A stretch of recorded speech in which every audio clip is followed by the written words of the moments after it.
भारतवर्ष के 12 ज्योतिर्लिंगों एवं 51 शक्तिपीठों में एक अति विख्यात धाम है बाबा बैद्यनाथ धाम देवघर। बैजू नामक एक चरवाहे के नाम से इसे बैजनाथ धाम भी कहते हैं। जब पिता की यज्ञ वेदी की अग्नि में सती ने प्रवेश किया तो व्याकुल शिव जी उनकी काया को लेकर विचरण करने लगे। उनके वियोग को समाप्त करने के लिए भगवान विष्णु ने अपने सुदर्शन चक्र से माता सती के मृतदेह को खंडित करना आरंभ किया। इसी क्रम में माता का हृदय इस स्थान पर गिरा जिस पर भगवान शिव विराजमान हैं। सती और शिव के एक साथ होने के कारण ये ज्योतिर्लिंग शक्ति स्थल बना। कहते हैं कि यहाँ के 22 मंदिरों में से 5 मुख्य मंदिरों का निर्माण स्वयं भगवान विश्वकर्मा ने किया था। इसके उपरांत समय समय पर यहाँ के महंतों ने अन्य मंदिरों का निर्माण कराया है। पौराणिक कथा के अनुसार जो एक कथा किदबंद कथा सब दिन से सुनते आ रहे हैं कि 5 मंदिर जो थे वो विश्वकर्मा जी के द्वारा बनाया गया था। यहाँ स्थापित मंदिरों की संरचना श्री यंत्र की तरह ही की गई है। भगवान शिव का जो पूरा प्रांगण जो है वो श्री यंत्र पर आधारित है। श्री यंत्र मतलब महात्रिपुर सुंदरी। ये पूरा मंदिर प्रांगण जो है ना वो श्री यंत्र है और श्री यंत्र के बीच में महादेव जी बैठे हुए हैं। आप सबसे बड़ी बात है कि अगर आप देखेंगे तो आगे उनका 2 शक्ति है, जय दुर्गा और त्रिपुर सुंदरी जो पार्वती के रूप में विराजमान है। उसके बाद आप इनके दाहिने में जाएंगे आप तो उनमें महाशक्ति कामेश्वरी मतलब संध्या देवी है। आप बाएं में जाएंगे तो तारा जी है और काली जी है। अगर आप पीछे में जाएंगे तो मंदिर के अधिष्ठात्री है बगला देवी, यहाँ की अध्यक्ष जिनको बोला जाता है। विधानसभा के जो अध्यक्ष होते हैं तो यहाँ के अध्यक्ष वही हैं। जो भी कहना उनको कहना होगा, वो पास करेंगे। उसके बाद क्या है, गुरु जो होते हैं आदमी के बाएं में होता है। तो इनके गुरु कौन है, श्री राम। तो इनके बाएं में गुरु राम है। तो आपको ये पता चलेगा कि पूरा मंदिर का जो भी स्ट्रक्चर है भगवती शक्ति के आधार पर आधारित तब ये विराजमान है।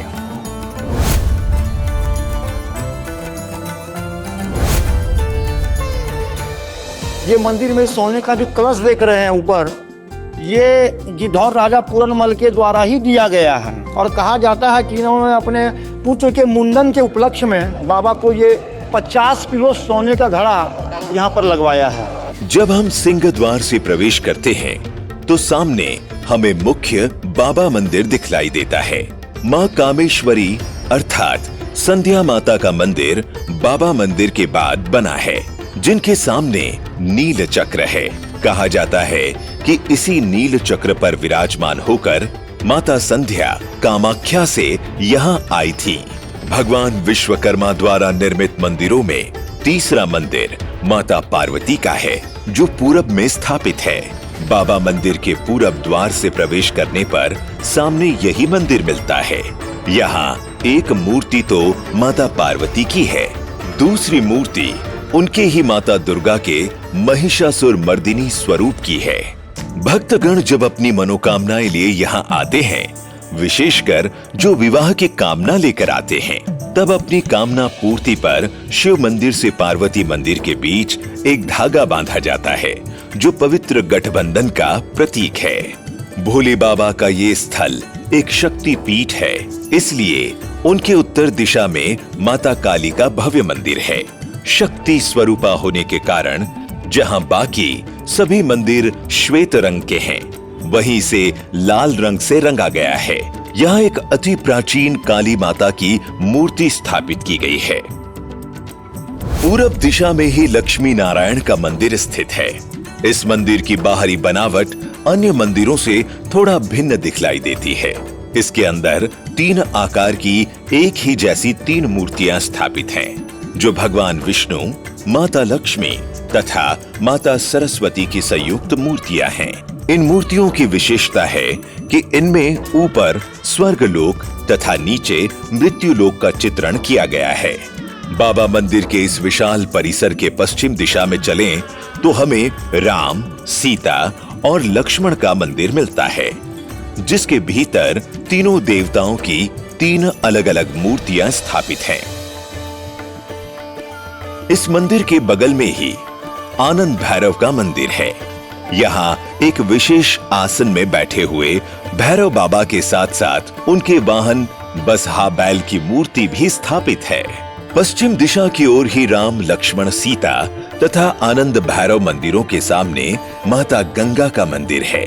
यहाँ माता गंगा की सफेद संगमरमर पत्थर की मूर्ति स्थापित है। तो प्राचीन काल में ही नर्मदा से लाई हुई एक शिला भी रखी हुई है। बाबा मंदिर के सामने तथा वीआईपी द्वार के निकट गौरी शंकर मंदिर स्थापित है। यहाँ एक अष्टभुजी मंदिर है जिसमें गौरवर्णी शिव की गोद में माता गौरा यानी पार्वती विराजमान है। ये दोनों चतुर्भुज हैं जिनको मिलाकर ये मूर्ति अष्टभुजी बन जाती है। बाबा मंदिर के पीछे पश्चिम दिशा की ओर इस पूरे परिसर की अध्यक्ष मानी जाने वाली माता बगला का मंदिर है। इसमें शेर पर सवार माता बगला की प्रतिमा है। इन्हें शत्रु संहारिणी भी कहा जाता है। माता बगला मुखी मंदिर के पार्श्व में ही भगवान सूर्य नारायण मंदिर है। इसमें कमल पर विराजमान भगवान सूर्य नारायण की प्रतिमा स्थापित है। बाबा मंदिर के दक्षिण पश्चिम कोने पर स्थापित है माता सरस्वती का मंदिर। इस मंदिर में श्वेत वर्णा माता सरस्वती की हंस विराजमान प्राचीन प्रतिमा लगाई गई है। परिसर के इसी कोने में माता मनसा का मंदिर है जिसमें माता मनसा की प्रतिमा स्थापित है। मनसा पूजा के दिन यहाँ भक्तों की भारी भीड़ लगती है। मनसा मंदिर के बगल में ही हनुमान मंदिर है। इसे ही कुबेर मंदिर भी कहा जाता है, जहाँ एक ओर धन कुबेर जी की अनगढ़ प्रतिमा स्थापित है, वहीं राम भक्त हनुमान अर्थात महावीर की गेरुआ रंग की प्रतिमा भी स्थापित है। इस प्रांगण में कुछ अन्य देवी देवताओं की प्रतिमाएं भी लगाई गई हैं। हनुमान मंदिर के बगल में और दक्षिण दिशा में ही महाकाल भैरव का मंदिर है। यहाँ महाकाल भैरव की प्रतिमा भगवान बुद्ध की तरह आसन लगाए दिखती है। मान्यता है कि महाकाल भैरव के हाथ पैर दबाने से सभी मनोकामनाएं तत्क्षण पूरी हो जाती हैं। दक्षिण दिशा में ही माता संध्या के मंदिर के पास में सामने की ओर है ब्रह्मा जी का मंदिर। यह मान्यता है कि पुष्कर के बाद पूरे देश में भगवान ब्रह्मा का ये सबसे प्राचीन मंदिर है। ब्रह्मा जी के मंदिर के थोड़ा पीछे और दक्षिण दिशा में ही स्थापित है विघ्नहर्ता भगवान गणेश का मंदिर। यहाँ गणेश जी की एक अति प्राचीन प्रतिमा लगी है जिसमें आसपास रिद्धि तथा सिद्धि की मूर्तियां भी उत्कीर्ण हैं। परिसर में दक्षिण पूरब कोने में जगत जननी मंदिर है। इस मंदिर में माता पार्वती के कुंवारी अवस्था में भगवान शिव की तपस्या में लीन मूर्ति स्थापित की गई है। इसी मंदिर में शेष नाग पर विराजमान भगवान विष्णु, कार्तिकेय तथा दुर्गा काली के ही एक रूप संकटा माता की मूर्तियां भी स्थापित हैं। उत्तर दिशा में वीआईपी द्वार के पास में तथा मंदिर कार्यालय के पीछे बना है नर्मदेश्वर महादेव का मंदिर। यह शिवलिंग का रंग श्वेत है जिसके आसपास नंदी तथा भृंगी की प्रतिमाएं लगी हैं। ये मान्यता है कि यदि किसी कारण से कोई बाबा बैद्यनाथ की पूजा अर्चना नहीं कर पाता लेकिन इनका अभिषेक और पूजा कर लेता है तो उसे समान फल की प्राप्ति होती है। बाबा मंदिर के सामने तथा मां काली मंदिर के पास में ही स्थित है मां तारा का मंदिर। इस मंदिर में स्थापित मां तारा की श्वेत पत्थर की प्रतिमा में माता के पैरों के नीचे अक्षुत भैरव तथा उनके हाथ में सजग का नरमुंड दिखलाया गया है। इसी मंदिर में माता लक्ष्मी तथा माता भुवनेश्वरी की प्रतिमाएं भी स्थापित हैं। काली माता मंदिर की बाईं ओर पूरब दिशा में स्थित है माता अन्नपूर्णा का मंदिर। यह हाथ में अन्न का पात्र लिए खड़ी मां अन्नपूर्णा की प्रतिमा स्थापित की गई है। पूर्व दिशा में पार्वती तथा लक्ष्मी नारायण मंदिर के बीच में स्थित है नीलकंठ महादेव का मंदिर। यहाँ स्थापित शिव प्रतिमा की विशेषता है कि वे घोड़े पर सवार दिखलाए गए हैं। यही पार्श्व में शुक्र, शनिदेव तथा सूर्य के नवग्रहादि की अनगढ़ प्रतिमाएं भी स्थापित हैं। मंदिर प्रांगण में अन्नपूर्णा माता तथा लक्ष्मी नारायण मंदिर के मध्य है इस परिसर का अति प्राचीन चंद्रकूप, जिसके जल से ही बाबा का प्रतिदिन का आरंभिक और अंतिम अभिषेक किया जाता है। जो भक्त गंगा जल नहीं ला पाते वे इस कूप के जल से ही बाबा का अभिषेक करते हैं। बाबा मंदिर के गुंबज पर लगा ये पंचशूल 5 तत्वों का प्रतीक है और ये मात्र यहीं लगा मिलता है। अन्य स्थानों में शिव के साथ त्रिशूल ही स्थापित मिलते हैं।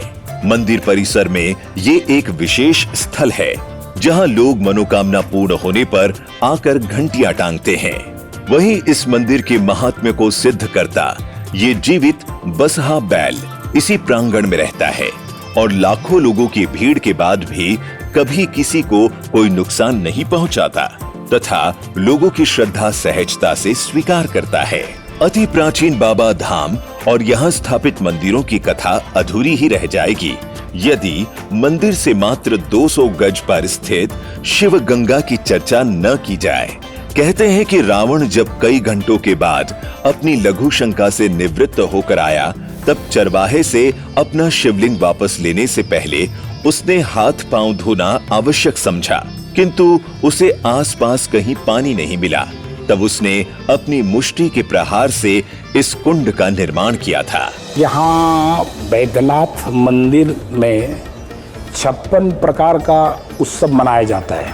बाबा मंदिर के प्रांगण में लोग आते हैं, नाचते हैं, तरह तरह से अपनी श्रद्धा व्यक्त करते हैं, हवन और आरती करते हैं तथा उत्सव मनाते हैं।